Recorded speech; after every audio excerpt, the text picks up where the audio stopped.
Grab 2 tablespoons of olive oil warming in a saucepan, 1 cup of diced onions, and 2 jalapeños joining the mix. As they soften, add 2 cloves of minced garlic. Next, add a 10 ounces can of diced tomatoes with green chilies and a 4 ounces can of diced green chilies. Allow them to cook, letting the flavors merge together.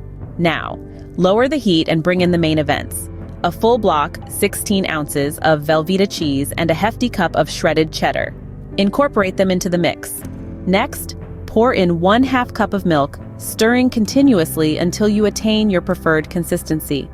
The dip should be silky and luscious, an ideal equilibrium of cheese and zest. Incorporate salt and pepper according to your taste. Once the dip reaches its perfection, garnish it with 1/4 cup of fresh green cilantro. Now it's ready to be served warm with a generous portion of warm, crispy tortilla chips. Please let me know in the comments below how this recipe turned out for you. As always, the recipe is in the description. Don't forget to subscribe and help Magnolia Moon reach 1,000 subscribers.